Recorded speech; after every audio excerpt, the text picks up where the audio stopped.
Welcome to the Deconstructionist Podcast. I'm your host, John Williamson, and we are back with another episode in the series I'm calling Re-Releases. So, again, if you just jumped in, you can go back a couple weeks. This is, I believe, should be week 3 of the re-release series that we're doing here.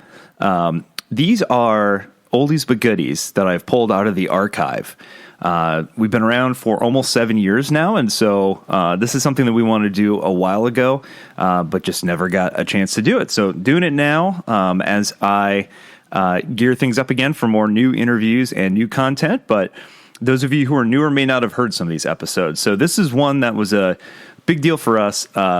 Big fan of this guy. Adam and I got to go out and actually do an in-person interview, which doesn't happen very often. Living in the metropolis of Columbus, Ohio, we don't often get a chance to have, big deal theologians rolling through town as often as we would like. So I know it's odd. It's crazy. But Brian was actually speaking, I think it was a church up in Cleveland, if memory serves, and we got a chance to go up and meet him and talk to him and interview him and just benefit from his wisdom. He's been doing it for a little while now. He's an author, speaker, activist, and public theologian. He's a former college English teacher and pastor. He is a passionate advocate for a new kind of Christianity, just generous and working with people of all faiths for the common good. He is a core faculty member of the Living School and podcaster with Learning How to See, which are part of the Center for Action and Contemplation, which, if that sounds familiar, that is where Richard Rohr operates from. So amazing guy, amazing speaker. You'll hear it here in the interview. It's still one of our favorites that we've ever done. Just a kind and generous human being who has been ultra supportive for years. So look forward to at one point crossing paths with him again and getting him back on the show. So before we get to the episode, a couple housekeeping things. Please, if you could, subscribe, rate, and review the podcast. It helps us get seen as an independent podcast. That and word of mouth are the two most effective ways to get us out there and get us new listeners. So appreciate all the support. I appreciate all the support from a personal side of things. So I've been going through a rough time here recently, so appreciate all of the kind words and the just the support from listeners. So thanks for hanging in there. Again, we'll have one more re-release episode next week. I think we're going to do a Halloween, because for those of you who've been around for a while know that we used to do kind of like a Halloween themed-ish kind of episode around Halloween time just for funsies. So I'm going to pull out an oldie but a goodie for next week that had probably most of you may not have heard. So should be fun, should be interesting, a little controversial maybe. I don't know, we'll see. But that'll be coming, and then November, all new content. So excited for you guys to hear the new episodes coming soon. So we'll finish up the year, and then believe it or not, 2023 is right around the corner. So thanks for supporting. For all things Deconstructionists, go to www.thedeconstructionists.com, and you can find all of our information there. Our podcast archives are there. You can go all the way back to the beginning, blog, links to social media, Patreon, all that good stuff. So check it out there. Otherwise, thank you so much for listening. Thank you so much for supporting. And without further ado, I give you Brian freaking McLaren.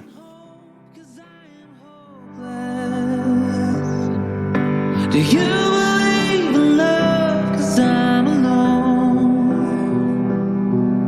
Do you believe in hell? 'Cause I am helpless.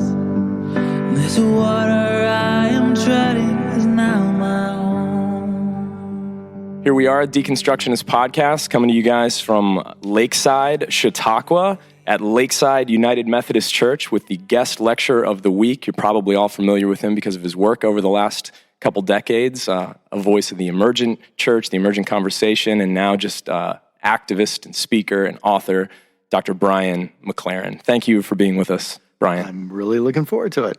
I'm starting to think that Lakeside might be like Nashville to musicians, because we've been here twice now. Dr. Peter Rollins spoke here the first time. Dr. Peter Rollins. Peter Rollins. So So to start off with, for those of our listeners who may not be familiar with your work, if you could give a little high-level background of how you got into the work that you do today and kind of what your focus is. Yeah. Well, the short version is I was born into a fundamentalist family. Oh. And by the time I was a teenager, I was pretty sure that wasn't going to work. I jokingly say it was because of sex, facts, and rock and roll. Oh, man. But, I remember being a teenager and was being made to feel guilty about everything. And there was no accounting for puberty in a fundamentalist background. I jokingly say we never argued about homosexuality because we never mentioned sexuality. That's right. It was just unaddressed. And then facts, I was really interested in science. And back in those days, fundamentalists didn't like rock and roll. Since then, they've really embraced rock and roll by and large. But anyway, I was sort of on my way out. I had a very powerful spiritual experience in my teenage years, ended up being involved with the Jesus movement, kind of outside of a fundamentalist context. I didn't realize later that a lot of the Jesus movement was just fundamentalism with rock and roll. But other parts of it really weren't. And so I was never planned to be a pastor. I wanted to teach literature, so I was a college English teacher and ended up being part of a little kind of experimental faith community that formed in 1982. And in 1984, I left teaching and became the pastor of that little group. So I was the pastor there for another 20 years. Wow. And actually, it was 1986 that I made that switch, and I started writing books, partly because my background in higher education meant that I was exposed to a lot of intellectual, philosophical, cultural shifts that were going on, and it just worked out that English departments in the 1970s were really the front line of engaging with new kinds of thought, and what we often now call postmodern thought really came into the U.S. through English departments and literary criticism. And I think that prepared me in the 70s for what kind of hit on the street more in the 90s, which was the sense that we're in a different world. People are asking different kinds of questions, and whatever Christian faith is going to have to take into account a whole new set of questions. And so in many ways, my writing career has been me trying to grapple with that set of questions. Yeah. And then to finish off that part of the story, I left the pastorate in 2006, so 11 years ago, and I've been writing and speaking and kind of using whatever margin I have for some causes that I care about since then. Yeah, so much of that. Hopefully we can get to some of that too. Good. To kind of dovetail into that a little bit more of your story, we're really enjoying your new book, The Great Spiritual Migration. Good. People really need to pick it up. I think it distills a lot of the things you've been saying up to a point with a new vantage point, and you're personal in it. You talk about yourself, and one of the things, just dovetailing onto your story that you just told is you talk about your crisis by the Palo Verde tree. Yeah. And I was wondering, there's a quote in the book where you said, a succession of thoughts dropped into my mind, blunt and heavy. My faith is a system of beliefs, and it's not working. The system is crumbling. I can't save it. It's over. I was wondering if you'd just talk a little bit about that experience and how that experience led you to where you are now. Yes. It's funny you say that because, we just came out of a lecture here, and there's a young 16-year-old guy who's been at the lecture yesterday and today. And as I talk to him, I just think that's me when I was 16. So passionate to get everything right. And courageous enough to change beliefs. The one way I say it is, if you think, fundamentalists hold their beliefs like bricks in a wall. And it's not easy to chisel out one brick and then replace it with another one, because each brick, even though they say there are essentials and non-essentials, every one is part of this whole structure, and it's very tricky to chisel out a brick and put in another one. And I think you reach a point where you chisel out so many bricks that then you think, why am I even doing this? Why am I even building a wall? Why, is this even what this thing is about? And so that was a I think the day that I stopped fighting it, and this sort of nagging feeling that I entitled a book a few years later, Adventures in Missing the Point, and that I was on a big adventure that wasn't actually the point, and there was no winning. I was playing a game that could not be won. I was involved in a project that was doomed to failure. I could never get the perfect system. And now I realize how naive it was to think I could, but that was really my project. Can I create a system that every Bible verse fits into? That's a tough enough challenge. Right. You can do it if you don't mind doing violence to the Bible and ignoring certain parts, but the Bible is includes so many amazing arguments that to try to pretend that those aren't arguments, but are rather elements of a system, that was a doomed project to begin with. But add to that to try to get all of experience in my little head. I think it was G.K. Chesterton who said that some religious people try to get God into their head. Other people try to get their head into God. But if you try to get God into your head, it will result in insanity. I love that. Love Chesterton. Yeah. Tired of long waits and rushed care at the ER and urgent care clinic? Next time, stay home and let Dispatch Health bring the power of the hospital to you. I call Dispatch Health. A care team of medical professionals actually come to your house. They're the same caliber of people that you would see if you were at a hospital or an urgent care. Dispatch Health can treat most non-life-threatening emergencies. They can do the x-rays, they can do stitches, urinary tract infections, blood test, urinalysis, ultrasound. It's almost everything that they can do at the ER. You never feel rushed. They're there for you and only you. I felt like their only patient. And it costs no more than a trip to urgent care because Dispatch Health is covered by most insurance, including Medicare. See if we serve your home at dispatchhealth.com. Dispatch Health really went above and beyond. It's wonderful to have care come to your home. House calls are back, and they're better than ever. Learn more at dispatchhealth.com. Oh, man. So you talk about deconstruction in your work and the idea that God wants us to ask questions and actually wants us to be honest. But you talk about the hermeneutic of suspicion about your hermeneutic of suspicion. Yes.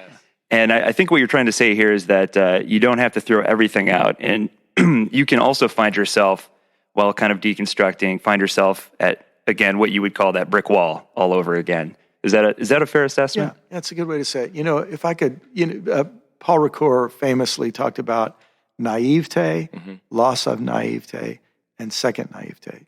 In one of my books, I talk about simplicity, complexity, perplexity, and harmony. But one way to describe it is you start by trying to understand a system that you inherited and grasp all of its truth. And then you find out that it's not all true. So then you go through this suspicion. And your goal there is to get rid of everything that's not true. And the great fear for a young fundamentalist like myself is that will be like peeling an onion. You'll peel every layer and you'll have nothing except tears. Yeah. That's good. And but I think you reach a point where a bizarre paradox, a bizarre shift happens. And instead of just trying to have X-ray vision and see through everything and find the falsity in everything, you then start to try to find the truth in everything. Yeah. Or find the good motive in everything. Or you try to understand something that now you think is false, and you look at that statement where it arose as part of an ongoing conversation, and you realize, I really think that's false, but it was way truer than the falsity that it replaced, It was a step up from an even worse falsehood, And so this shift to a place where I suppose you replace a hermeneutic of suspicion with what some people have called an epistemology of love, that you say, if I'm going to get any truth from this, it requires that I actually try to understand it. That's so good. It takes humility to continue in that. Somebody else we had on the show once talked about doubting your doubts even. Yeah, and when that quote about a suspicion about your suspicion is saying exactly what that other person was saying, and that can lead to, I think, what Richard Rohr calls the contemplative mind, where you're not so quick to have to say, this is true, false, good, bad, right, wrong, but you say, I want to understand this. I was with, I did an interview yesterday. I interviewed a fellow for a leadership course that I'm developing who's a mentor. And I asked, he's 75. He's been, his whole career, his adult life has been mentoring leaders. He's like, kind of like a spiritual director or coach for leaders. And one of the finest people I know. And I said, well, so where do you start? And he says, I always start with a little conversation before I meet somebody where I say, I wonder who this person is. Wow. Oh. And you just realize he's creating space. And it doesn't matter if the person reveals himself as angry and bitter and ignorant or whatever. It's like, well, I just want to know who you are. And when you come into my presence, there's going to be no judgment because I want to understand you. You know, I don't know if that communicates, but I think that's this place where I hope we all can aspire to be. It reminds me of one of the early chapters in Bob Goff's book where he talks about how I used to try to change people. Yeah. Now I just want to be with them. Yeah. Yeah. It's a kind of presence, isn't it? Yeah, it's a presence. Yeah. In the introduction of your new book, you're kind of addressing some of these people that are experiencing this disorientation, this confusion. You talk about over many years, a lot of us have done a lot of demolition. Eventually, the time comes when we must move beyond demolition and focus instead on construction. Now, we see this tension a lot with the people that we encounter doing this project. You know, we're called the Deconstructionist Podcast, the D's in brackets, because we really want to focus on the construction aspect of this. But these seem to be, to a lot of people, phases that they encounter. And what we find a lot of times is when we talk about this in phases, you know, hey, are you in deconstruction? Are you in reconstruction? Are you just in construction?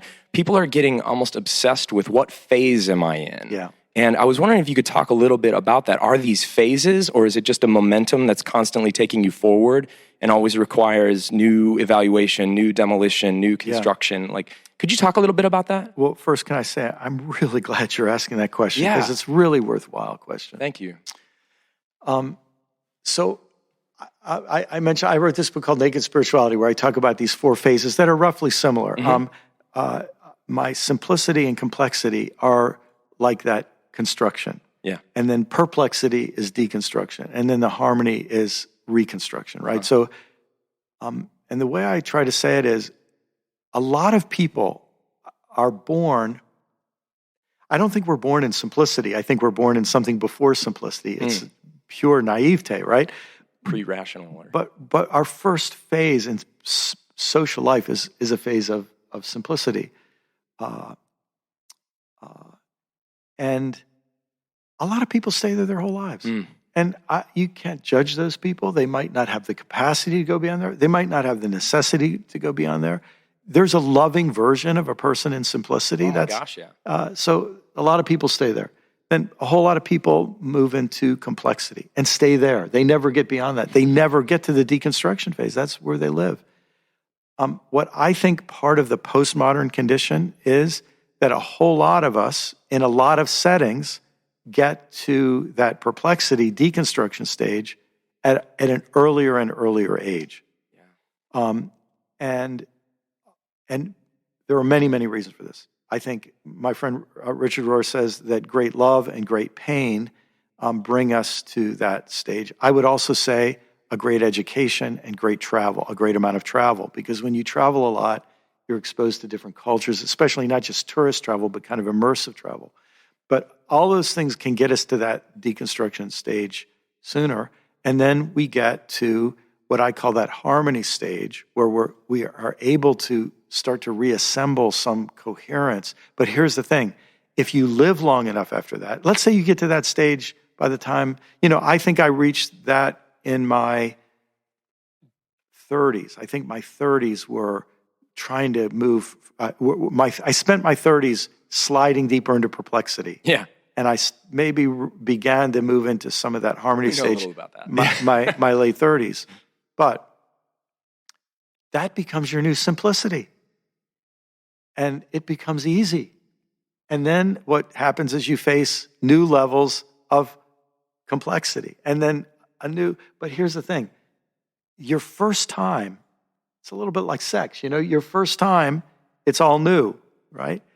Second time you come to simplicity, you think, oh, I've been here before. Mm-hmm. And your second time you come to complexity, oh yeah, I've been here before. Third time you come to perplexity, it's still terrifying, but a little less terrifying. I gotcha. Right? But then you maybe do that in your 40s, right?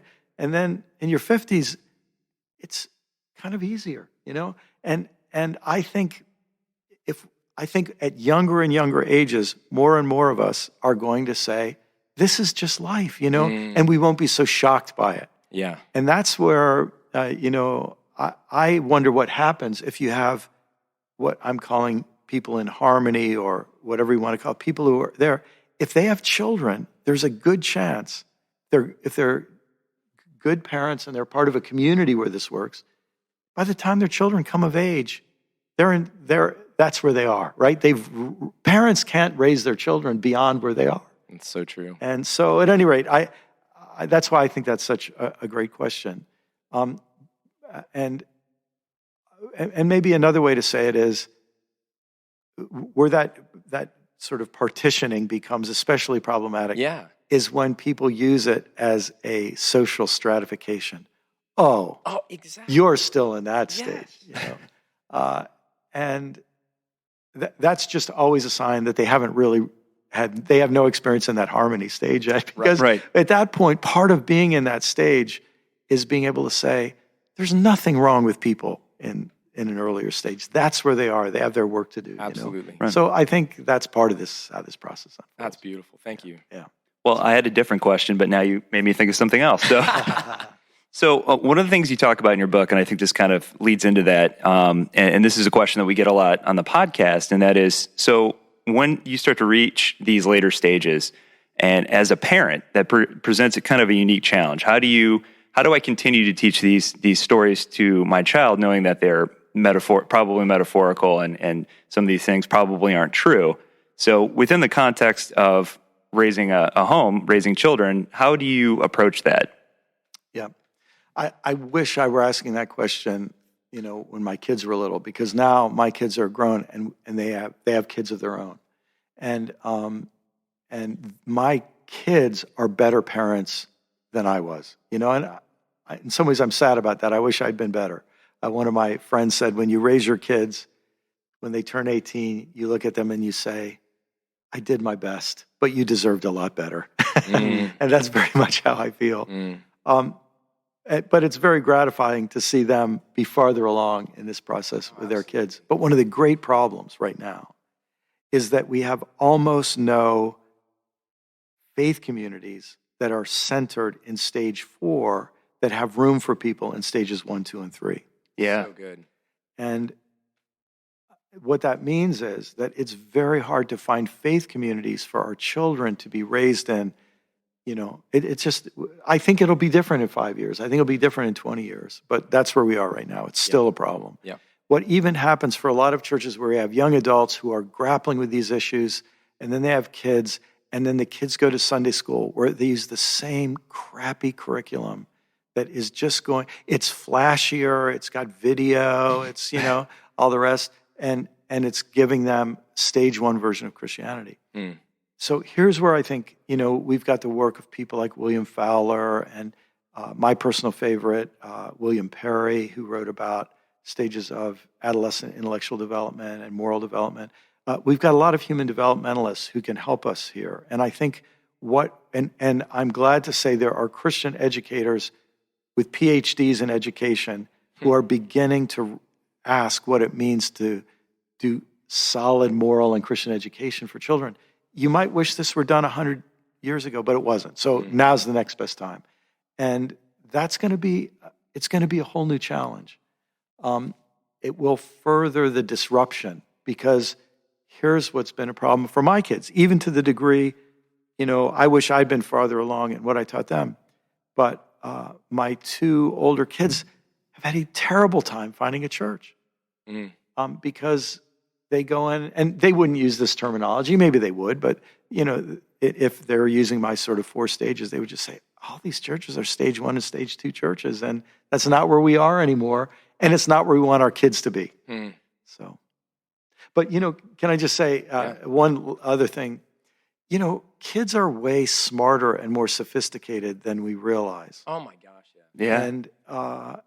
And the problem is relatively few adults know how to create space for kids to go to their deepest selves and to respond with their full capacities.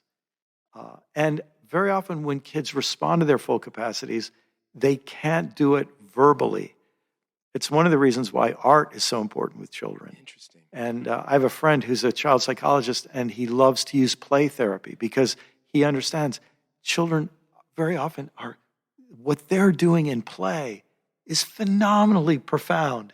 Wow. And adults aren't smart enough to understand it because they only know how to interpret words. Right. Yeah. So I don't know if you've ever heard of a curriculum called Godly Play. The Catholic version of it is Catechesis of the Good Shepherd. But this is an approach to the moral and spiritual development of children that's based in that kind of awareness of a high regard for the capacities of kids. That's fascinating. I think so many of us that have kids and that are in, either leadership capacities or very interested in the conversation on some level, we're so insecure now because we're in this place of, disorientation or deconstruction or whatever, where what our parents handed us, we're less and less comfortable with how it's phrased and how and so then it's hard to pass it on to the kids because you're like, oh, what am I, doing? But I think what you're saying is brilliant. Just creating, please. Can I give you two quick examples? Please. Yeah, so I think it's important. I in a book I wrote called "We Make the Road by Walking," I tell this story of a woman whose daughter goes to Sunday school. I forgot the age of her daughter, but a young child goes to Sunday school. And here's the story of Elijah and the fiery chariot. Oh, yeah. And she comes home and says to her mom, was that story real or make-believe? And her mom doesn't know what to say. To say it's real, she doesn't believe it's true, like historically true. Okay. To say it's make-believe feels like it dismisses it. And so she was brilliant. She said to her daughter, some stories are real and some stories are make-believe and some stories are a mixture of the two. What do you think? Oh. And in doing that, she invited her daughter into the interpretive community. Well, so I hear this story and I thought, I haven't looked at that story of Elijah and the chariots of fire in ages, and I went back and read it. It is a fascinating story. It's so similar to a lot of Buddhist stories because it's a story of a neophyte coming of age through ordeals. Mm-hmm. So Elijah is the old mentor, right? And he says, I'm going to die soon. I'm going to be gone soon. You keep your eyes on me, Elisha, my mentoree. You keep your eyes on me.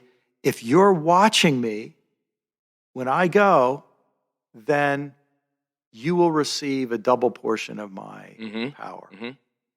And so then you realize this episode of the chariot of fire coming down and taking him away is a distraction. The point is not to get distracted by the chariot of fire, but to keep your eyes on Elijah, right?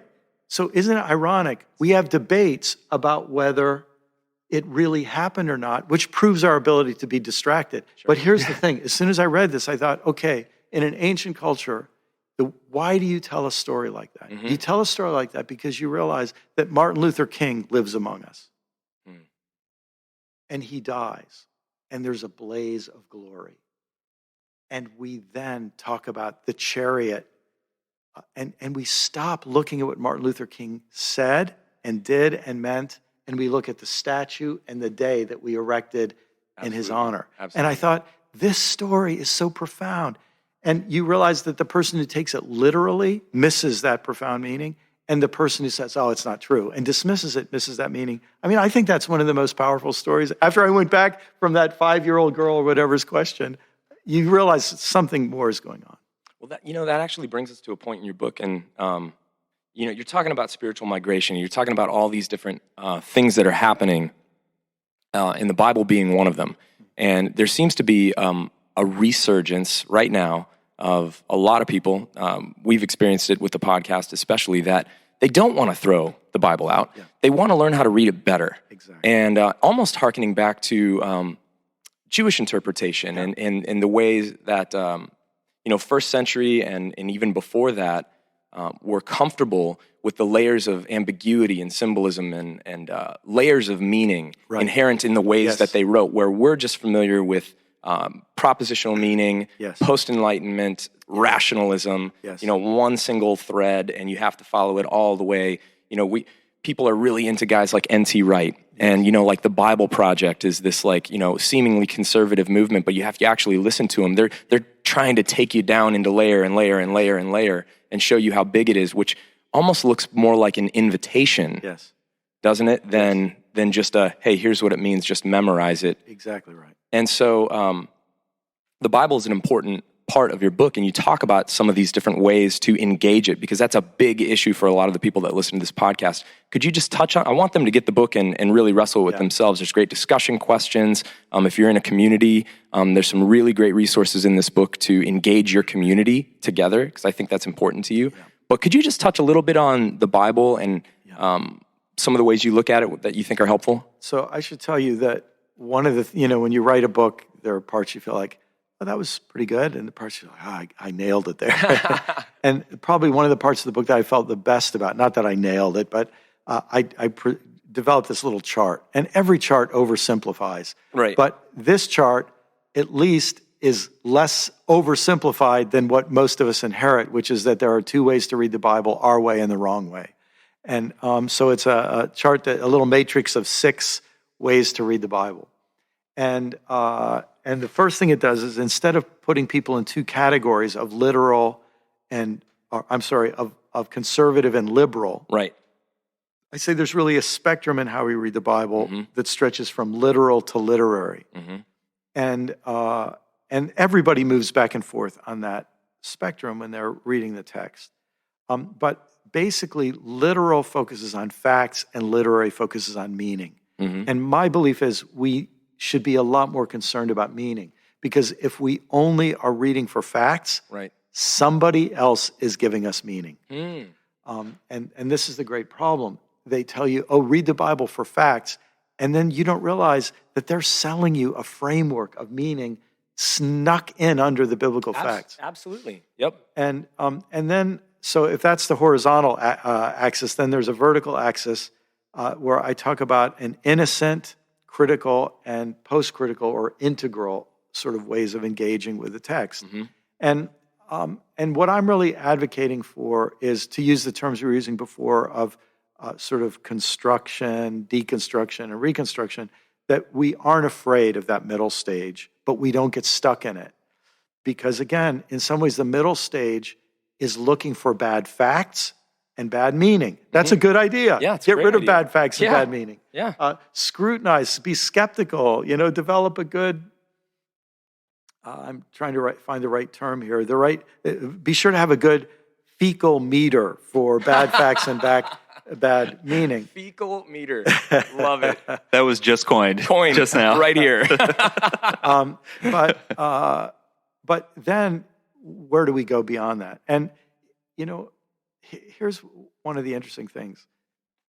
This word postmodern and deconstruction that you guys are working with has so many meanings, right? Oh, yes. And it's such a contested term. Yes.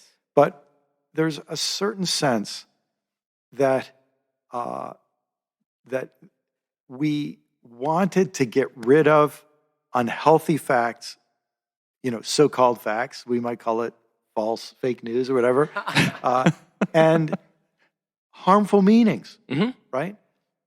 And we're better off having done that. But if we've got a vacuum, and then here's this realization, where does meaning come from? And we are involved in the making of meaning.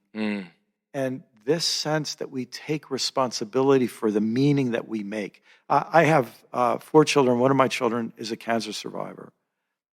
He was 6.5 when he was diagnosed. And he was in really bad shape for a few months. You as a parent, you don't know if your kid's going to live or die. And I remember the sermon I preached in the middle of that. I called it Making Meaning in the Madness. And somebody said, you should say Finding Meaning, because God puts the meaning there. And I said, look, I don't know if God puts the meaning there, but I can tell you what it feels like right now. I'm choosing and I'm involved in the making of that meaning. and I hope God is with me in it, but it's not being handed to me on a platter, you know. Yep. And I think that's part of what it means to be a human being. So, if one other thing that might be useful in the Bible, this little sort of historical framework helped me. You can go back in human history, and you could say that truth resides in weapons. Sure. This is what is it Pilate who says, what is truth? Or is it, I forgot. Yeah, it was Pilate. Pilate. Yeah. When he says, what is truth? What he's basically saying is, look, I work for the Romans. We have weapons. Right. Weapons are truth. Right. Might makes right. Yeah. And then we go through an evolutionary development where we say, no, truth doesn't reside in weapons. Truth resides in legitimate authority figures and hierarchies. Yep. And it so happens that for Americans, our country is born at the end of that era where we start saying, no, truth doesn't reside in divine right of kings. We say truth resides in documents. And so we invent the Constitution to replace the authority of hierarchical institutions. Yep. Well, if you want to think of it in this way, we Protestants did exactly the same thing with the Bible. Totally. We said, you Catholics are sticking with a king called the Pope. We're going to the Constitution called the Bible. Mm-hmm. The paper Pope. And certainly, that's right. And I think part of what we're realizing now is that it was understandable that we would do that. Sure. And in some ways, it was very clever that we would do that. But the Bible is not a great constitution. It's just not what it is. And so now we're having to cope with that. And we're going through a similar process now. You know, all of our debates about the Supreme Court and strict constitutionalists, you know, it's fascinating to watch how we're growing and struggling with our context. Oh, so good. Thank you. I definitely want to stick with this line of thinking here because it kind of leads into my next question, which is that I'm obsessed with charts and graphs and studies and things like that. I'm the guy who gets on Pew's website and I'm just digging through, you know. So one of the things that I've been fascinated with, just by virtue of the fact that my dad has been a Lutheran minister for over 30 years, and being part of that denominational structure, he's witnessing a very interesting movement within kind of those traditional denominations, which is that the ones that aren't kind of adapting and evolving into kind of more the modern worship style and that sort of thing are seeing their attendance just plummet. Mm-hmm. And so one of the things my dad and I constantly talk about is, you know, what is it that the current generation is looking for? Yeah. What do they need that we're obviously not providing? And the studies reflect, you know, that specifically the Millennial Generation does not seem to care about denominations, and they are attending organized church far less frequently. But the interesting thing that I found on the flip side is that the same studies show that a very high percentage of millennials still believe in a higher power, still believe in God. So it's pretty clear there's still some spiritual curiosity there. There's some hunger there. Absolutely. So from your perspective, just what is it, you know, as a person who, from a very interesting vantage point, like you said, you went through fundamentalism, the Jesus movement, you're one of the pioneers for the emergent church movement. As it stands now, as you sit here today, what is it that we could be doing better? What is it that we should be giving this generation that they're not currently getting? Oh my goodness, what a overwhelming question. So will this podcast last 9 hours? Is that right? We can make it a two-parter. Yeah. Well, the first thing I should say is obviously I have access to the Millennial Generation primarily through my children. And I hope I'm one of those parents. You know, you reach a point as a parent where you become more concerned about your children and grandchildren's success than your own. I think one of the ways that, you know, some people, what do they say? They become elders and other people just become old. And I think I've heard that before. I think you just become old when you keep caring about your success. But to be an elder is to care more about your children and grandchildren's success in their world. And that's why I think as I get older, I should be more and more interested in their world than I am in mine, right? Wow. In sort of the world that I grew up in. But, and my honest answer is that, and I don't want to say this in a way that's dismissive, because we're all in the middle of this and we're doing the best we can. Yeah. But I am for every effort to improve the church. I'm for every effort, and I think we should do everything we can. At the same time we do those things, we should be in the back of our minds thinking, we're probably not even close to what we need to grapple with. And that's why I'm sort of an advocate of doing in church what I think we have to do in the energy sector. We have to keep, as sad as it is, we have to keep the coal plants going and we have to keep the gas pumps flowing while we develop solar, wind, and other forms of renewable energy. And while we're trying to reduce our dependence on any kind of energy at all. We've got to do those things simultaneously. And they are contradictory things, right?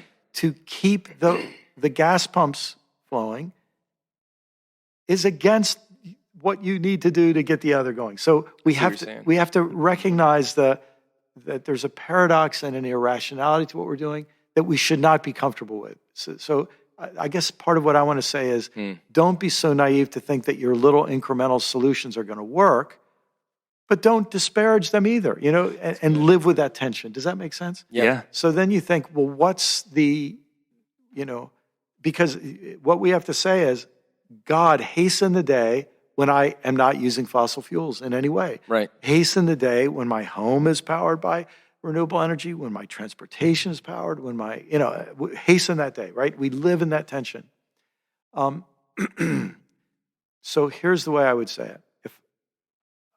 I would say we've got to look at millennials and the younger generations than millennials, and we have to say, what is the form of Christian faith that they need? Because here's the tragic truth. I'm ashamed to say this, but there are millions of baby boom churchgoers out there who want millennials in their churches as fuel. They want to consume them as fuel. You're right. To keep the old thing going. You're 100% right. And it's dehumanizing. It's awful. It's awful. How can we get millennials in the church? How do we get more young people in our church? Yeah. So, oh gosh, but then if we were to say, if we believe that Jesus actually has this message of the kingdom or reign of God that has to be translated in today's world, but that we actually think he was right about that message, and that message has enormous transformative power. And we might even go farther to say, and we actually believe in some way the Spirit of Jesus is a reality that can, however it happens, it can rewire our brains and possess our bodies, so to speak, so that we are brought up in that story. You have 1,000 different ways you can explain that, and I don't want to argue about which one we use. But if that's going to work for millennials, then where would they start? What would it look like? And that is going to be discontinuous in many cases with what we're doing. Now, there might be interesting carryovers. So like we're here in this building. This building could really be useful in that process.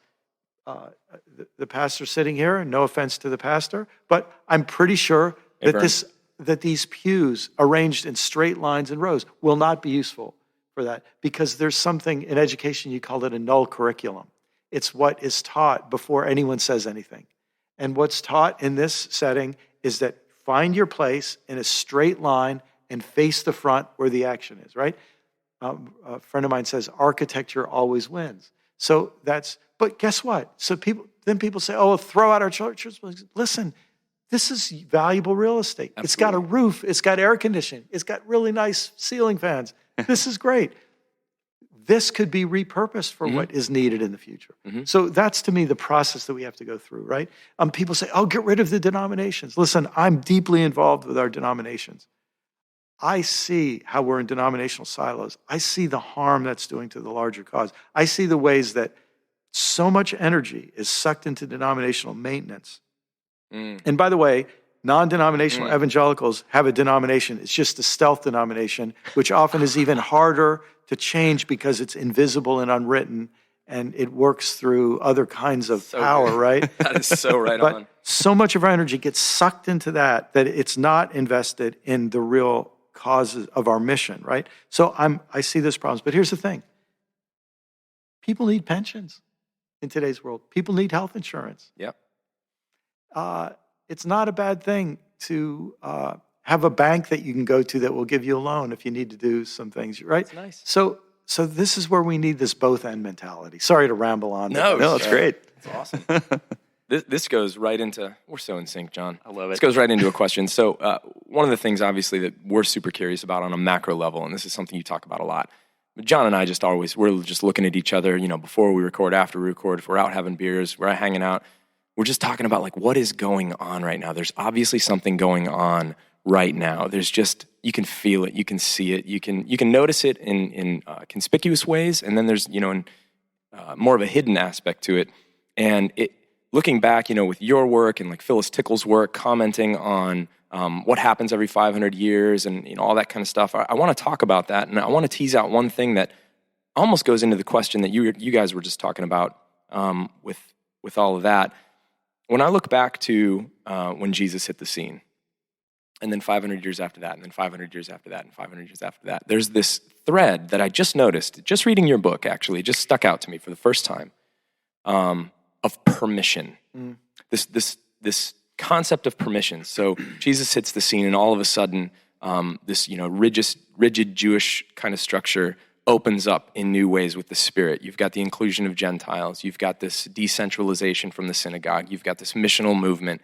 You've got all of this permission going on, which creates a huge mess. I mean, if you just look at like the Corinthian church. Exactly. And then like Martin Luther, if you go back just to the one I'm more familiar with, and all the permission that he gave to read the Bible, to interpret the Bible even, to not need the authority structure that was there before.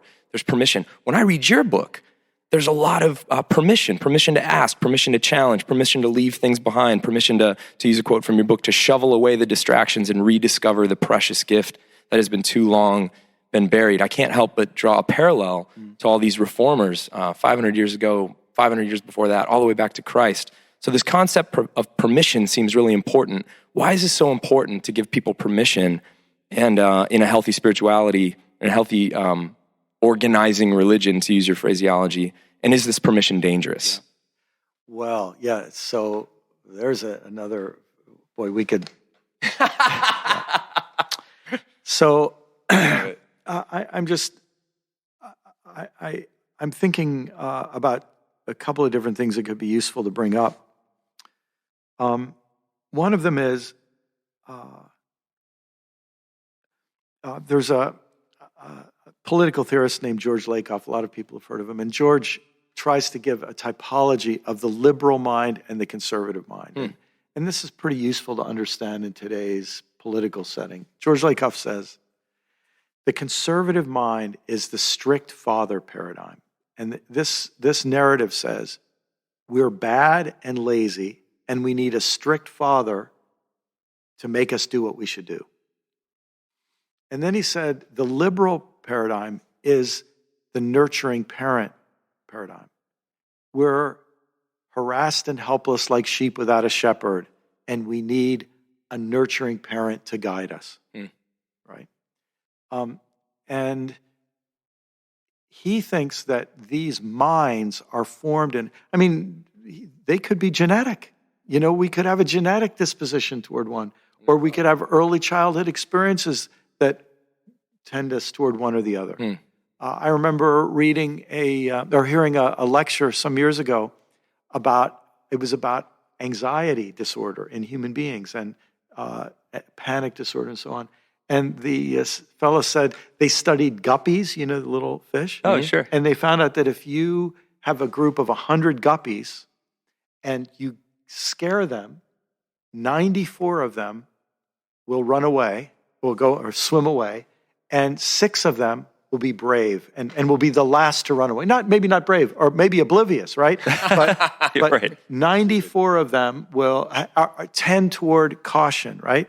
And 6 of them tend toward less caution, right? If you take those 94, you'll find out that the slightest provocation, or if you take those 100, the slightest provocation, 6 of them will be the first to flee. In other words, that there are 6 that are abnormally threat averse and 6 that are threat oblivious. Interesting.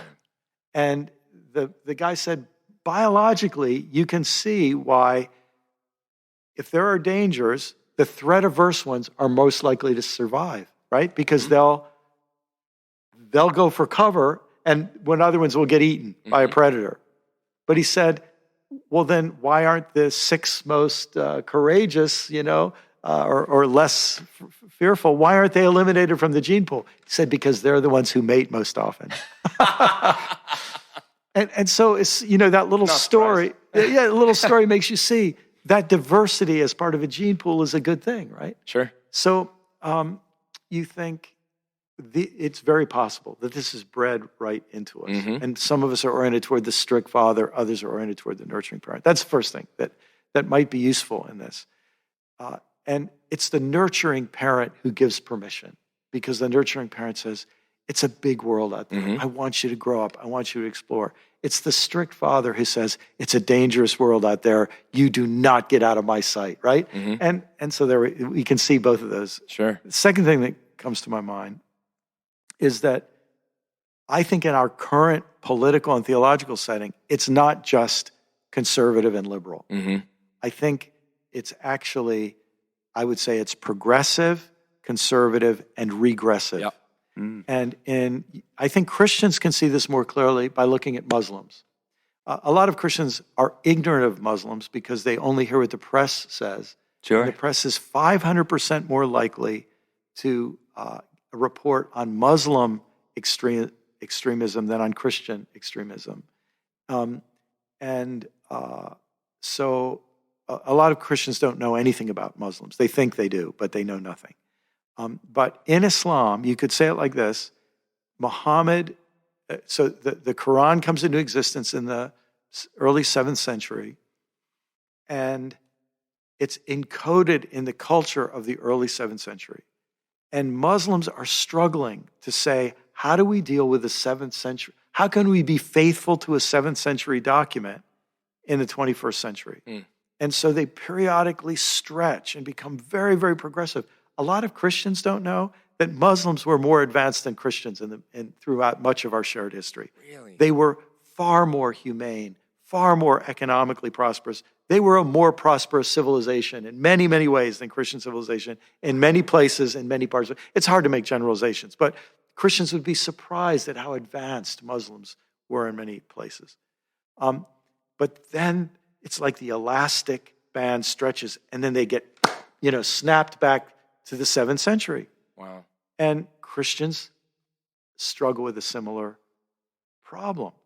And we haven't come to terms with the degree to which, because our texts come from, let's say, we have big arguments about this, but let's say roughly the, 8th century BC to the 1st century AD, how far can we go from that culture to? And we're struggling with this, right?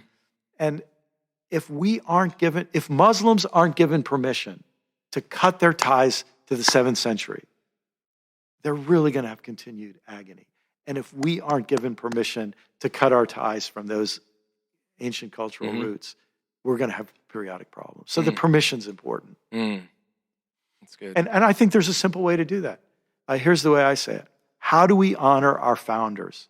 By doing exactly what they did and saying exactly what they said, or by understanding what they did in relation to their context so that we can follow the same wisdom in response to our context? See, do we imitate their words or do we imitate their example? And that to me is the great opportunity for us. Well, it's interesting that that's where the New Testament is all about the Spirit in one way. It's, Jesus leaves the Spirit, he didn't say, here's a book I wrote you guys, Follow this or here's forever. the flow chart, or that would have been nice, or not, but it's the Spirit. And in fact, he says, I have a whole lot of things to tell you. You aren't ready for them. Yeah. I forgot about that one. And I mean, even that other verse that's, my friend Doug Padgett has a book coming out on this one verse that we don't know what to do with. Greater things you will do than I have done. Yeah. What does that mean? Yeah. And Jesus is very big on not saying, in the Gospels, he heals somebody and doesn't say, my faith has saved you. He says, your faith has healed you. Interesting. And so he's very much on empowering. And, and I think but we in our religious subcultures, that makes us nervous. And so we've got to get comfortable with that, I think. So what you're trying to tell us is the story didn't end at the crucifixion. What a thought. It wasn't over? No. What? Yeah. Well, this leads me to my next question, which is how I know we're on a mission from God when the guest literally leads me into my next question. So thank you. So one of the things that we are really interested in, and we actually just finished a series on religious pluralism and had a wonderful Muslim guest, Hindu guest, and Jewish rabbi who came on just to kind of educate us. That's great. And we realized how dumb we were and how little we knew, awesome. But it was wonderful. So my question is, yeah, and they could not have been nicer to two guys who literally knew nothing about their respective religions. So they were very kind to us. Fantastic. So being born and raised in kind of the traditions that Adam and I were, and I can only speak for us, but we were born and raised right before the age of the internet kind of kicked in. Yeah. So the folks that are younger, a little bit younger than us, probably wouldn't know what a phone with a cord looks like, much less life before the internet. But it seems to me that when the age of the internet kind of kicked in, it kind of took away our ability to kind of ignore. It kind of brought our neighbors closer together. It forced us to see the other religions, the other people throughout the world, and instead of being able to stay within our safe little Christian bubbles, so to speak. Mm-hmm. Along with that, one of the questions I know that always comes up, and that long nights of talking theology and drinking beer, inevitably ends in this question. So what do we do with that? We have this kind of chokehold on the truth. Like Jesus is the only way. So the other 39,000 denominations within Christianity, and of course all the other religions are damned, and that sort of thing. But then we start to meet our neighbors, and we meet these wonderful, beautiful people, and that becomes very problematic very quickly. So, it also starts to make you think that it kind of narrows the power of God, right? Mm-hmm. So, is it us? As Richard Rohr said, one of the quotes that I love that he gives is this old Buddhist saying, are we just focusing on the finger pointing at the moon, or are we focusing on the moon? Mm-hmm. But what do we do with that? Well, you're asking a really important life and death question that, the book I wrote addressing this general question was called Why Did Jesus, Moses, the Buddha, and Mohammed Cross the Road? And then the subtitle is Christian Identity in a Multi-Faith World. And people would say when they heard about the book, I hear you wrote an interfaith book. And I want to say, actually, no, I wrote a Christian identity book. Because what does it mean to be a Christian in a world where you acknowledge not only the reality of other religions, but their right to exist, and then you take it one step farther and you acknowledge, you face the realities of history that we have often harmed them, and they've been more in the position of Christ, and we've been more in the position of the crucifiers, right? We've harmed them in many cases. And we've been harmed by them as well. It's just, we've got this complex history. But the first thing I would say is we as Christians have a theological problem we have to resolve, and it's our basic narrative. And I even call it the 6-line narrative. It's this narrative that starts with creation, and then a fall, and then fallen history, and then salvation, heaven, and then there's sort of a trapdoor at the bottom to hell. And that is a lot of us inherited that, Catholic or Protestant, as the biblical narrative.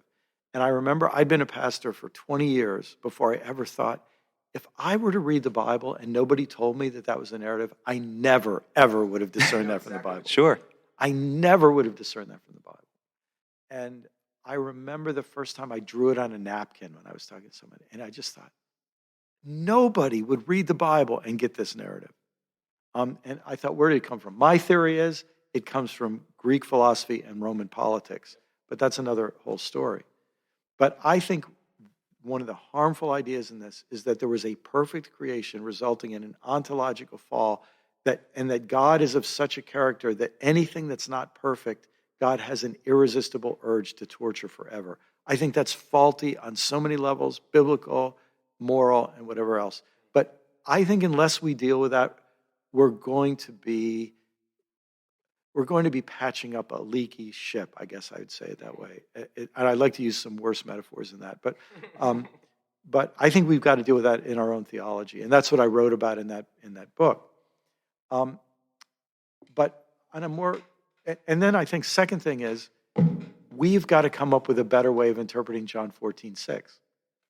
And do we have time for me to tell you a quick anecdote? Absolutely, about that? yeah. Nothing but time. So I don't know if you all have ever heard of a Muslim guy named Eboo Patel, but Eboo's become a dear friend. And we were talking one time, and I said, Eboo, you Muslims are so better off than we are when it comes to multi-faith relationships. And he laughs. He says, nobody said that to me lately. What do you mean? I said, because every single Muslim I've ever talked to, this is true, I still haven't had an exception. Every Muslim I've talked to, when we talk about multi-faith stuff, they quote a surah, I forgot, 46 something, from the Quran, a verse from the Quran that says, we have made you different. We is sort of the royal we. God has made you different so that you would seek to understand one another. And I say, what a great verse. And whenever you ask a Christian about multi-faith relations, they quote John 14:6. I'm the way, the truth, and life. No one comes to the Father except by me. And Eboo laughs, and he says, believe me, Brian, there are verses from the Quran that could be quoted that would be much less friendly than that one. Sure, right. And then he said, and there are verses from the Bible that could be quoted that would be much more friendly than that one. Absolutely. And then he said, here's the question. Why do Muslims quote that verse, and why do Christians quote that verse? That's a good question. And I said to him, because their teachers taught them to. Mm-hmm. And then I thought, this is our great problem. So I have spent a lot of time with John 14:6. And in fact, I've got a little ebook that I'm going to put out soon that's like a 40-page serious interpretation of John 14:6, because I think we need to stop interpreting that the way we have. So I would say two things about that. First, what would happen if every time somebody said, what's your view of people of other religions? And you say, well, the Bible says, beloved, let us love one another. For love is of God, and everyone who loves is born of God and knows God. He who does not love does not know God, for God is love. Be a different world. Of course, that's the verse we quote. The reason we don't quote it is nobody taught us to quote it. They taught us to quote John 14:6, which has nothing to do, absolutely nothing to do with people of other religions. Absolutely nothing to do. I can say that with no doubt at all. It has nothing to do in its context with people of other religions. So we could talk about that. But what I would say is, I may be jumping to something more constructive. Here's what I would say. I don't believe it's the Christian's job to tell people of other religions, God hates you and you're going to hell and he'll torture you forever unless you join our religion. I don't think that's appropriate. Neither do I think it's appropriate to say all religions say the same thing, because that is just a lie. Mm-hmm. They don't say the same thing. Here's a way to say it. They don't say the same thing about the same thing. They don't say different things about the same thing. They say different things about different things. Wow. Here's a way to say it. It's not that, like I was taught this in evangelism training. Christianity is the only religion that teaches it's all been done. All other religions teach what you have to do to you know what? That's just stupid. The only person who'd say that knows nothing about other religions. Buddhism does not even believe in God. It's not, many forms of Buddhism do not believe in God. They're not trying to tell you what you have to do to reach God, right? It's just crazy, Buddhism is, in fact, there are as many different forms of Buddhism as there are of Christianity. And the difference between one form of Buddhism and another is the difference between a Quaker and a Greek Orthodox. There are huge differences. So I like what John Cobb, the Methodist theologian, who has spent his life deeply knowing Hinduism and Buddhism, he says, religions are incommensurable. They're talking about different things. They're different research projects. And in that way, then, we owe it to understand what they're trying to achieve, what their project is. And then I think what we can do is, here's where, if I could circle back around Please. To that stage of harmony, that fourth stage. Mm-hmm. If you have, well, let's say it this way. If you have a Buddhist, a Muslim, and a Christian in stage one, you know what's going to happen. Yeah. Oh, yeah. They're going to judge each other from their own perspective because they've never been able to understand that their perspective is limited, right? Mm-hmm. And if you have people in stage two, they're all going to want to explain all the complexities of their religion and make sure their counterparts understand the complexities of their religion, and they'll argue about, whatever they can, but it'll be very scholarly and intense and interesting. And then if you're in stage three, it's very interesting because then you have people who are each disillusioned with their own religion, and they have amazing amount in common because they're all frustrated and angry. And very often they're glad to find each other because like they've all suffered in the same way at the hands of what they feel is oppressive in their own religion. And then you get to stage four, and you can imagine they encounter one another in different ways. And here's the way I see that going. They say, I have treasures in my religion that your religion does not have. I have treasures in my tradition. There are treasures in my founder that you do not have. And there are treasures you have that I do not have. And I am eager to share with you the gifts that I've received. And if you have gifts you want to offer me, I do not want to force my gifts on you, because something that's forced is not a gift. It's colonization. Mm. And I do not want to be forced by you. I don't want to be threatened by you. But if you have gifts you want to offer me, I think there's enormous possibility for that. And here's the thing. As a Christian, I actually believe the gifts that come to the world in Jesus Christ, the whole world will be better off receiving, including Christianity, which it largely has not received those gifts. Yeah. Well, a couple more questions. We got time for a couple more? Sure. Yeah. So the end of your book was probably one of my, I was just jamming on this last night, man. I was really loving Appendix 3, where you talk about beliefs. Mm. And the authors that you referenced, Clayton and Knapp, which I'm going to quickly go out and order whatever they're writing on, because it really sounds like it's tapping into something very, very important. One of the things that John and I noticed when we first started talking, and then we launched this project and all these kinds of things, is that it seems like where we get our, tied up in knots as Western Christians is in the articulation, the specific articulation of conceptual beliefs. And you talk in this appendix about how there's all different kinds of beliefs, and that belief itself is even a very, very tricky thing when you really start talking about it.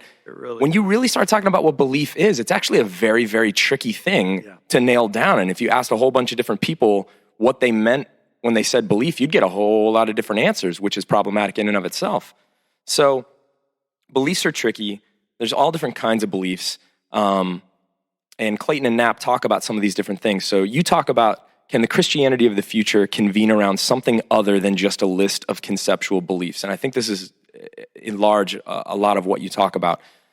So could you talk about your answer to that question and the table with four legs a little bit? Because I just think that there's a lot of resources in there to bring us all together. Yeah. Well, first, I'm really happy because nobody has ever asked me a question about that appendix. It's fantastic. And I really feel good. And I worked really hard on it. Oh, it's so good. As far as I know, you're the first person to have read it. So I absolutely love Appendix 3.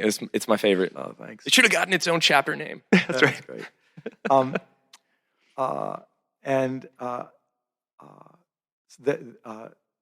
Clayton and Knapp's book is called, I think it's called The Predicament of Belief. I think that's the title. Yeah. And I highly recommend it.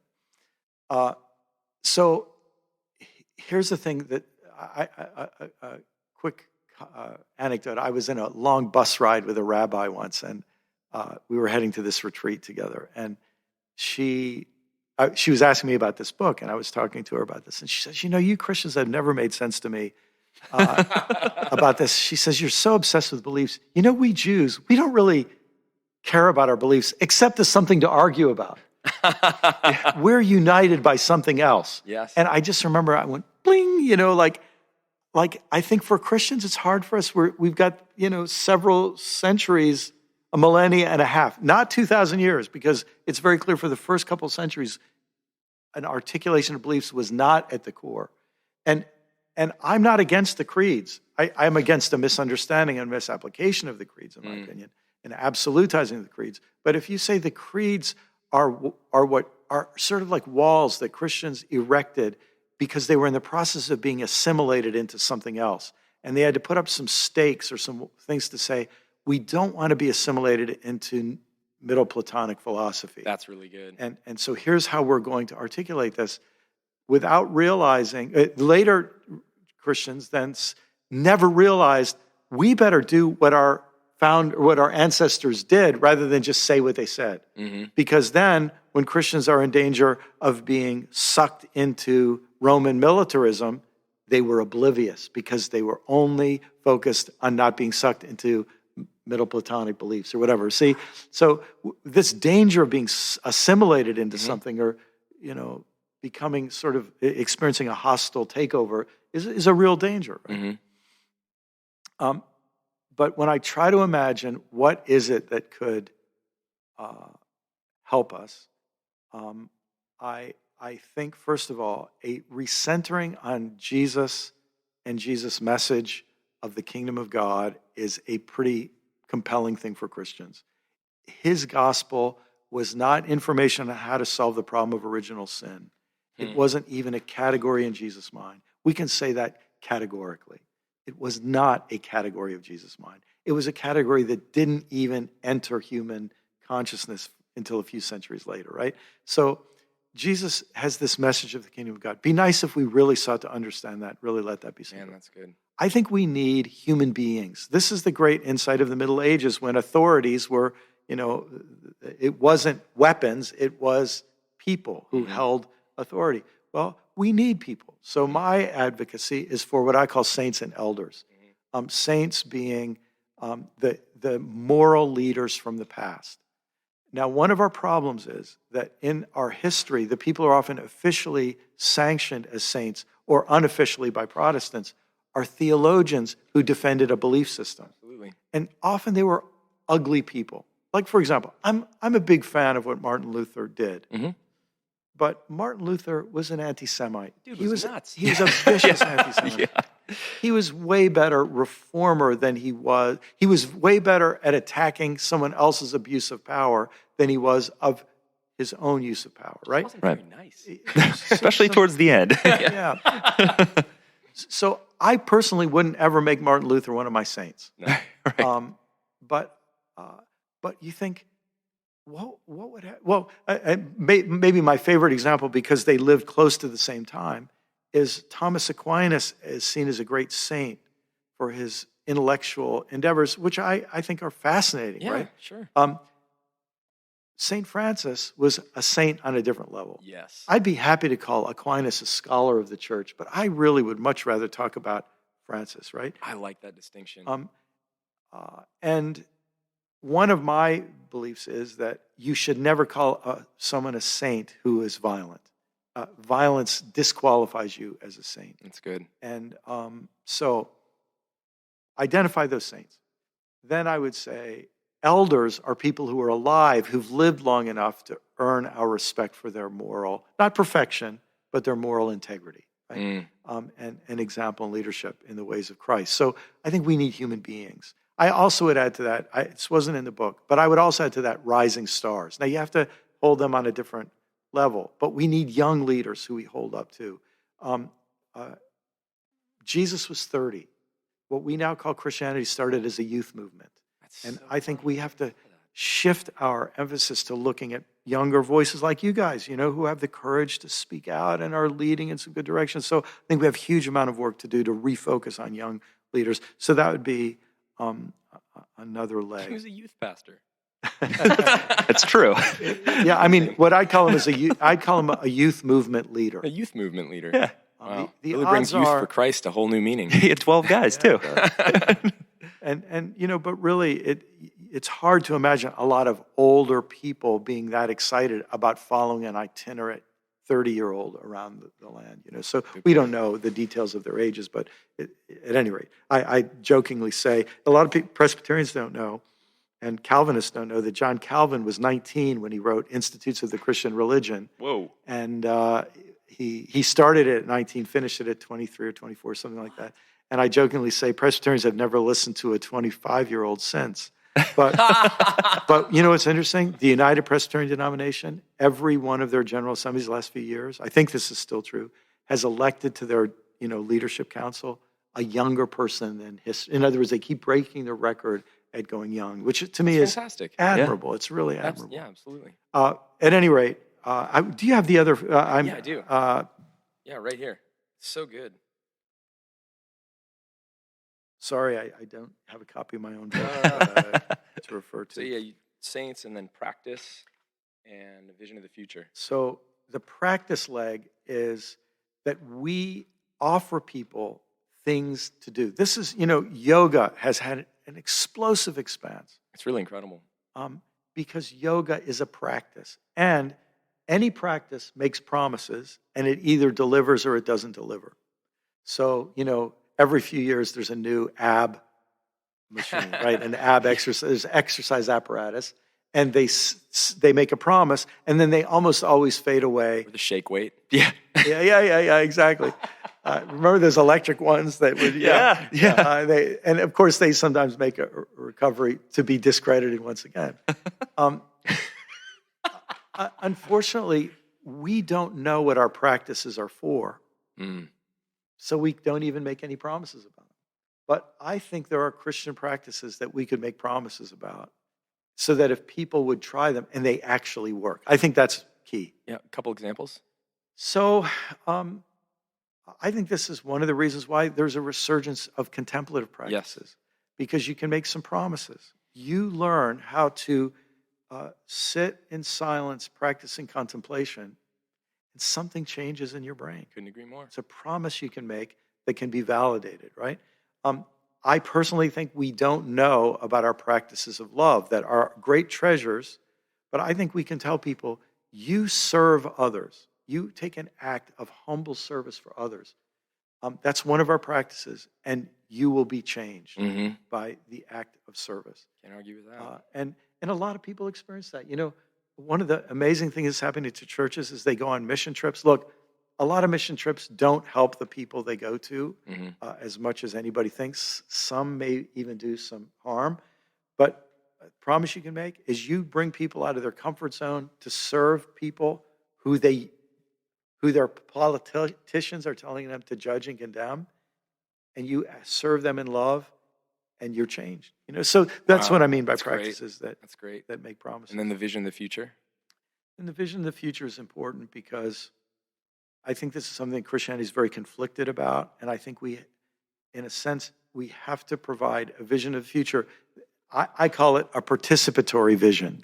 This is a vision of the future that says, if we participate, this kind of a world is possible. And it's not only possible, it's present in certain places. You can see it being embodied, and it's possible for that to spread, right? So that vision of the future, I think, is helpful. And then to me, if you think about those four legs, and you let those bring meaning to the Eucharist, which has been our gathering table, it has a whole new dimension. That's so good. Well, I guess one last question, because we're running out of time here. One of the biggest questions that we get, I think, pretty frequently from people all over the country, all over the world at this point, how can I find community to engage in? And it's one of the hardest things for us to answer. We need somebody to create an app or something that connects people together. But are people able to find a church, even if they don't align perfectly, as if that's even possible? But are they able to still receive something from that experience? Can they still connect with the church, in their community, even though they may not agree on all things? So you guys what a $1 million question people are asking you. I'm asking that question too. And it's one of the reasons I'm involved with this organization called Convergence. And we're trying to figure that out because we think there's a way that churches could identify themselves. Because here's the problem. You can't say, oh, the Episcopal Church will make this work for you. Or you can't say, oh, this or that. There's no label you can put on. Right. But interestingly, there are Episcopal congregations where that really can work. And people would be surprised, there are Baptist congregations where that really can work. Now, there are certain strains of Baptists that if you are that kind of congregation, you will soon be kicked out. It's true. Yeah. But and there are non-denominational congregations where that's true, and Yep. all across the board, right? And I think there's a way for us to help the people find them. And the app, so I'll tell you a little quick step. We've been talking about this in this Convergence Network for quite a while. And after Trump was elected, I think it was when he announced the Muslim ban, right? We just said, if your church is working against this, if your church is ready to stand up and be counted, you're not.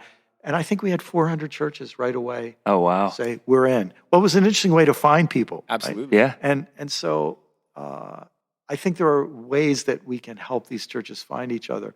But I think we're in this really weird moment where people are sorting out what kind of church they're going to be. Mm-hmm. Yes, Lord. Which is probably my signal to shut up. But I just have to tell you, Tony Campolo told me this story. And he was with a group of people who went to Cuba, and they actually had a meeting with Castro. Wow. And Castro said, and I can totally picture Castro saying this, but you've got to picture Tony imitating Castro saying this. Castro said, "I'm the greatest friend the church has ever had," which sounds like something Trump would say. And it sounds like your typical dictator would say, "I'm the greatest friend." And then he said, when Jesus said, "The wolf comes and the hireling scatters, I am the wolf." Wow. And when I came to power, all the hirelings left, leaving only true shepherds of the sheep. Whoa. Now, you know what? There's a lot of truth to that. That's amazing. There's a lot of truth to that. That anybody who wanted an easy life got the heck out of Cuba when he came to power. And so the people who stay and work and serve under a hostile regime, there's something he said. Well, I think this is one of the gifts of what's going on. We have a resurgence of racism in our country. And it's an ugly resurgence of what I call white Christian nationalism. Yeah. Many churches will be its chaplains. And I hope people who are part of those churches will leave those churches. I hope they'll go and plead with their pastor to not go in that direction. But it's a foregone conclusion for a lot of them. I hope people will leave those churches. You should not support a racist operation, even if its racism is covered in politeness and worship songs, right? Every church of predominantly white people has to accept the responsibilities of white privilege to seek to dismantle them, right? So, I mean, we've got an ecological crisis. Yeah. Every church that does not engage itself in trying to heal the world in a very short window that we have before a climate catastrophe.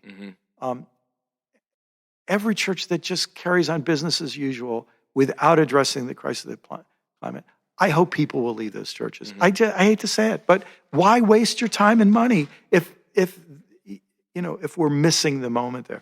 We got an incredible crisis of wealth being transferred from the poor to the rich. I mean, this is real, and it's global. It's like global capitalism has a serious flaw, and until it's fixed, we've got work to do to try to stand against this transfer of wealth from the poor to the rich. Man, Jesus has so much to say. The Bible has so much to say about poverty. We've got people inciting war and holding up militarism. It makes my skin crawl every time people quote, "No greater love has a man that will give up his life for his friends," to praise another military intervention. Because Jesus did not say that, saying, "Join my army and be willing to die in the pursuit of killing other people." It's not what he said. And so we've got these huge challenges. And I think this is like Castro. It's going to force shepherds to decide what kind of shepherd they want to be. And there will be Episcopal and Methodist and UCC and Presbyterian and Baptist and non-denominational kinds of churches. And they are going to find that in spite of their different pasts, they have the same present and future to respond to. And when they do, I hope they keep their different denominational labels, but I hope they find a way to work together. I hope people can find a way to find them. So. Beautiful. No better way to end. Where can people follow your work? And BrianMcLaren.net is my website, and then you can find links to my Facebook and Twitter and so on. Well, The Great Spiritual Migration is out now. Go get a copy anywhere the good books are sold, and we'll have links in the show notes for sure. So thank you so much for taking the time out. And thanks to Pastor Vern Shepherd and for hosting. United Methodist Church here at Lakeside, Chautauqua. Yeah. And I want to thank you guys. Loved being with you. Loved talking with you. Incredibly good questions. Keep up the good work. Thank you so much, Brian. It was a pleasure. It made. I won't do it anymore. It's taken me too long to recover. So much here. I mean, we could have made this 2 episodes. Oh, easily. And I even thought about doing that. But a couple quick highlights from what I know I'm constantly struggling with. And I say that in a healthy way. I don't mean that's like, gosh, I wish I was done struggling with this. Like, I love the struggle. Hashtag love the struggle. His insights into, let's start like 100,000 feet. Like, what's going on in this movement? Just the discomfort. I remember reading this book, and he uses the word spiritual claustrophobia, which is like, I mean, that is what you and I initially started talking about before we'd ever read this stuff. Before we were just talking about spiritual claustrophobia. So this guy's dialed in from a very, very big level down to like a lot of the particulars. So like, you know, do you remember when we were talking with him about like different ways to interpret the Bible? Yes. And the whole spectrum. Yes. And like it's not even a spectrum. He has like a grid. Yeah. And how helpful is that? You can literally buy this book, take a look at yourself and go, kind of where do I land here? And like, how have I evolved and where might I go? And how do some of these, things relate to me? And as far as like, from a literal to a literary reading of the Bible, from like an innocent to a critical reading of the Bible. It's like, oh my gosh, there is so much good language here. And again, all language does is give us some scaffolding on which we can actually move around this big mystery that we're all taking part of. So it's not like this just blob of jelly. Yeah. Which was interesting because I've been digging more into Derrida lately. Like you and I are getting ready to do an episode here that will probably have already aired at this point. Yeah, but probably. Whatever. Who knows? We'll get to it. Doesn't matter. We're nonlinear. That's right. Very nonlinear. We're very nonlinear, just in general, in life. Because people are probably like, they sort of tweaked their name, but never explained why. Right. So we're a mystery. Look, we're a mystery, and we're very busy human beings. So maybe that episode will have aired by this point, but you'll never know. Or you will know because it'll have aired by now. Who knows? There you go. But Derrida. Yeah, I've been digging back into Derrida and like specifically like his literary criticisms and how language is like a tricky thing, especially when it comes to written language. You have to. It's basically like what does he call it? An interpretation of someone's interpretation. Yeah. So like you have to filter through all of these different levels, like through history, through like the context of the history in which it was written, and then you have to like interpret the writer's interpretation of what the account they're writing about. Are you tired yet? Yeah, exactly. Just think about that for a second, and then it's a great point, man. Consider that he wrote like hundreds of, if not thousands of pages on this topic. And I think that's why so many of the things from our episode regarding specificically scripture, if we're talking about like language and written language and, things like that, from all the way back when we did like a Deconstructing the Bible series and we had, Tim Mackey on, who is freaking awesome.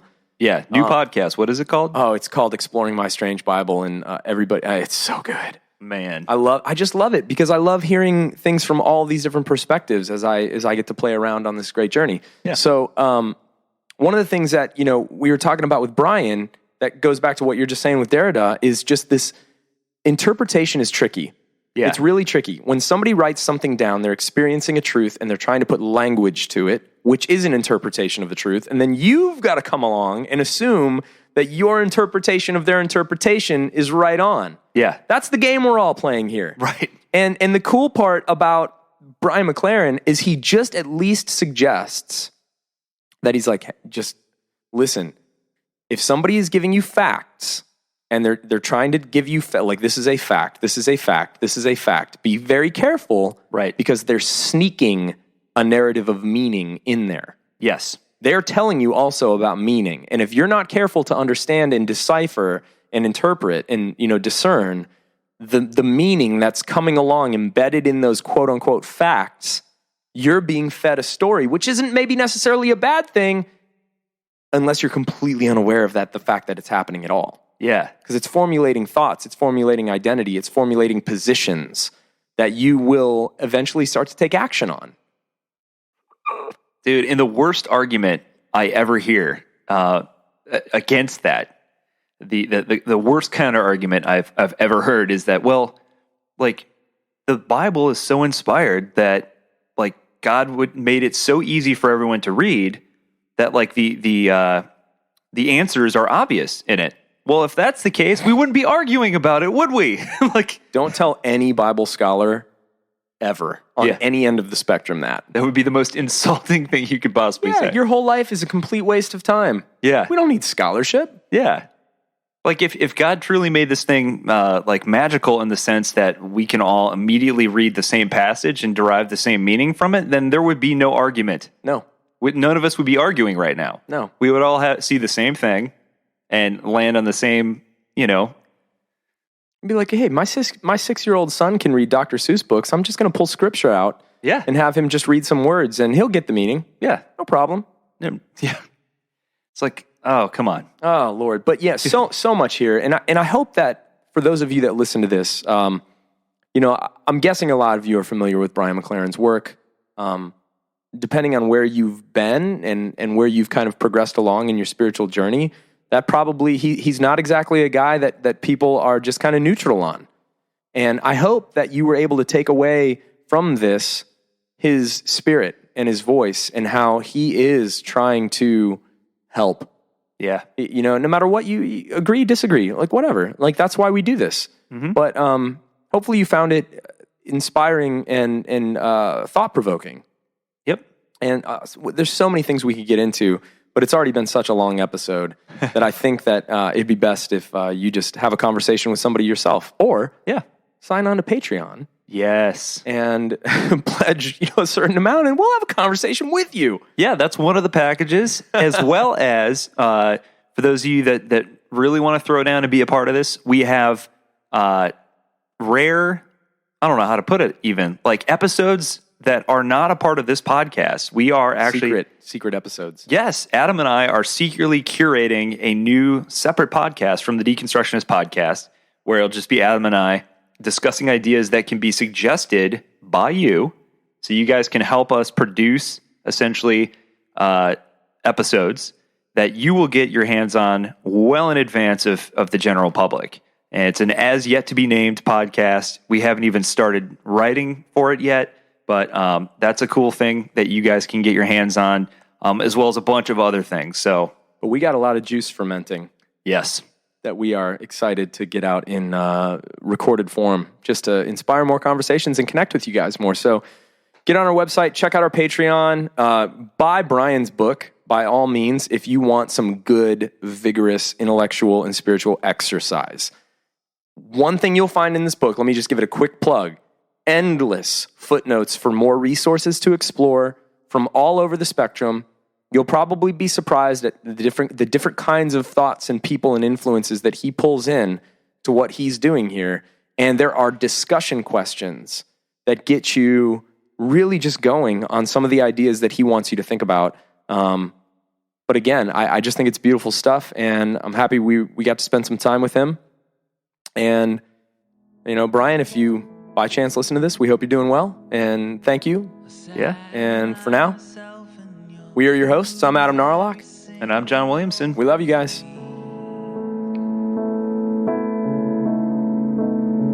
And I gave you my money so that you would tell me what to think.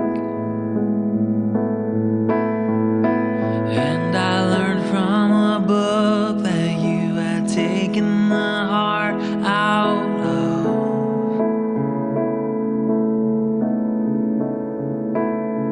And that's how I learned to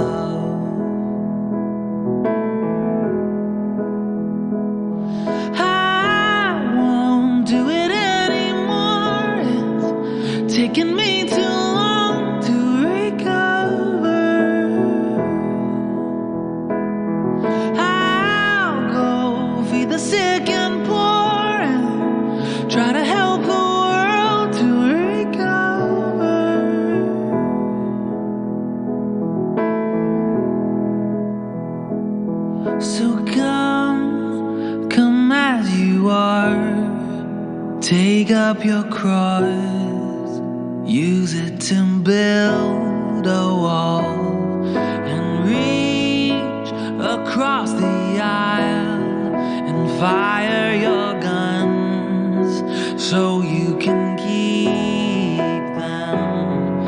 And love how you want if we approve, and you'll be undefiled.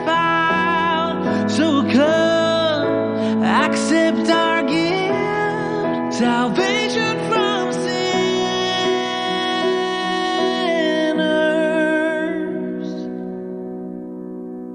I won't do it anymore. It's taken me too long to recover.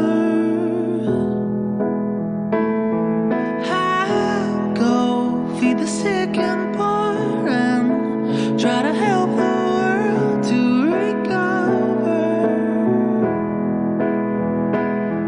I won't do it anymore. It's taken me too long to recover. I'll go feed the sick and poor and try to help the world to recover.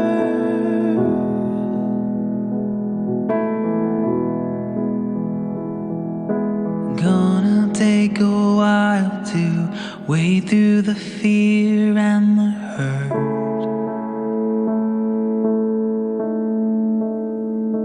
But I think there's a way for us to love and heal the world.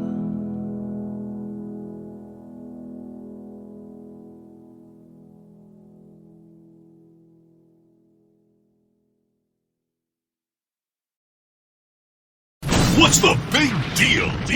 Where can you get pizza, bread twists, specialty chicken, and more for just $5.99 each? Is it at Domino's? He hands off hand-tossed pizza and a marble cookie brownie. He's going! There's a lot of variety on the radio and at Domino's too, where you can Mix and match 2 or more for $5.99 each at Domino's. 2-item minimum. Pan pizza, bone-in wings, and bread bowls will be extra. Ask for this limited time offer. Prices, participation, delivery area, and charges may vary.